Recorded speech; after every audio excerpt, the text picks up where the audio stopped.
remove this cover, you can take these screws out, use a T30 socket.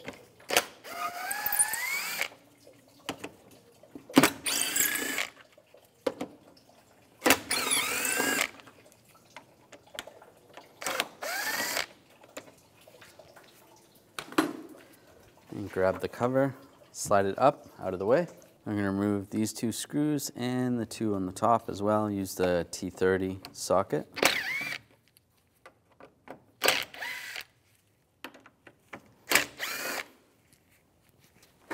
Now this is loose up here, and then we can pop this off over near the airbox.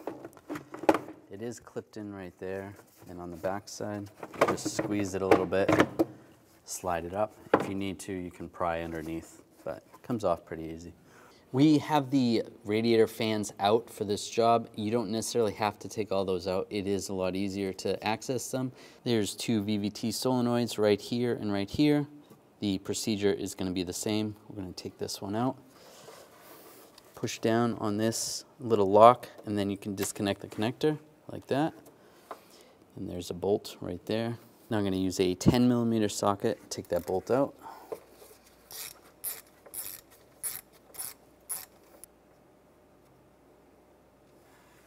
Take that bolt out and grab the solenoid. You can just wiggle it a little bit back and forth. If you twist it side to side, it comes out.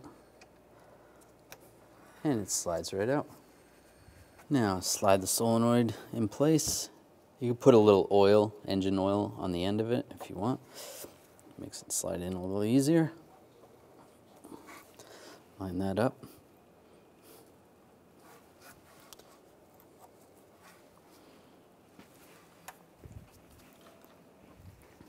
Take the bolt, get that started.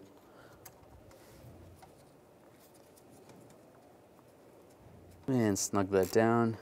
If you can get a torque wrench in there, you want to torque that to 80 inch-pounds. That's good. Line the connector up.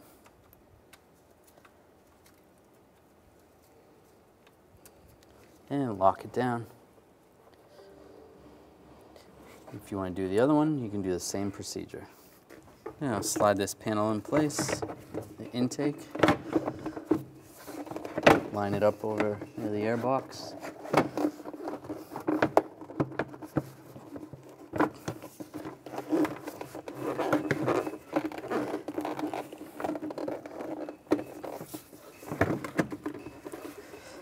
This is lined up. And take these screws, get these started, and tighten them down. Should be two more. Now put this panel in place, get the screws started.